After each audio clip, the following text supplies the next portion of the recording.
ఒక ఊర్లో సెట్టి భార్య ఉంటారప్ప. ఓకే. వాళ్ళు ఇద్దరు బాగానే ఉంటారు. సెట్టి ఏం చేస్తూ ఉంటాడంటే వ్యాపారం చేస్తూ ఉంటాడు షాప్లో.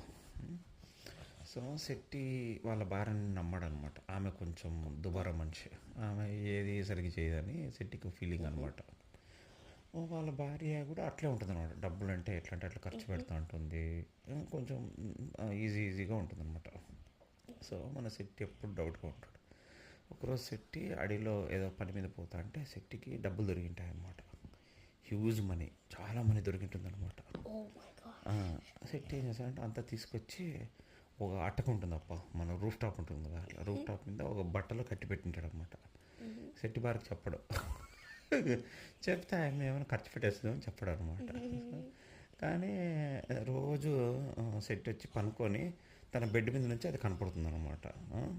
మూట దాన్ని చూసుకుంటూ ఆనందంగా పనుకుంటా అంటాడు. రోజు వచ్చి పనుకుంటా అంటాడు అనమాట. ఓకేనా. అదేమని అడుగుతున్నాడు సెట్టి పారి, ఎందుకు దాన్ని అంతగా చూస్తాను. సెట్టి చెప్పడు ఏమనేది. అది వేస్ట్ బట్టలు అవన్నీ కట్టి పెట్టినాను, దాన్ని ఎవరు ముట్టుకోద్దని చెప్తాడనమాట. సెట్టి పారి ఈడెట్లా తిక్కలోళ్ళే అని చెప్పి పట్టించుకుంటే పని చేసుకుంటూ ఉంటుంది. ఒకరోజు ఏం చేస్తారంటే అక్కడ ఒకడు పాత బట్టలు తీసుకొని సామాన్లు ఇస్తారనమాట దానికి. ఇండియాలో అట్లా చేస్తారప్ప మామూలుగా. నువ్వు బట్టలు ఇచ్చినావు అనుకో బువ్వ, నీకు స్టీల్ సామాన్లు ఇస్తారనమాట వాళ్ళు రిటర్న్. వాడు వస్తారనమాట. మేము స్టీల్ సామాన్లు ఇస్తాం, పాత బట్టలకు స్టీల్ సామాన్లు ఇస్తామంటే సెట్టి భార్య తెలుసు కదా ఇట్లా అన్నీ కొంచెం డబ్బులు ఒక్కొక్క దగ్గర కన్ఫ్యూజ్గా ఉండడం ఇట్లా చేస్తూ ఉంటుంది కదా. ఆమెకి ఇమ్మీడియట్గా థాట్ వస్తుంది అనమాట. ఎప్పుడు పాత బట్టలు పెట్టి చూసుకుంటూ అంటాడు. అవన్నీ ఇచ్చేద్దామని చెప్పి వాడు సామాన్లోనికి వచ్చి ఆ పైన ఉంది, అది నువ్వు తీసుకోగలిగితే అది మొత్తం తీసుకుని నాకు ఎంత ఇస్తావని అడుగుతుంది అనమాట. ఎన్ని సామాన్లు ఇస్తావని. వాడు ఏం చేస్తాడు, సామాన్లోడు ఎక్కి చూస్తే దానిలో డబ్బు ఉంటాయి, చాలా మనీ ఉంటుంది అనమాట. That's it, he so amazing. Okay.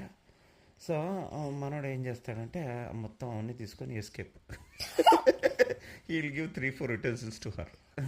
అంతే. మళ్ళీ సెట్ వచ్చినాక అది కనపడదు. సెట్ వచ్చి అంత పని చేసుకుంటూ వచ్చి పనుకుంటాడు అనమాట. పనుకొని చూస్తాడు అటక మీద పైన. ఆడ మూట ఉండదు, డబ్బులు మూట. డబ్బులు గాడ్. సెట్ పడతాడు. సెట్ పడి వచ్చి 4 సామాన్లు చూపిస్తుంది అనమాట. ఇగో నాకు ఇవన్నీ వచ్చినాయని.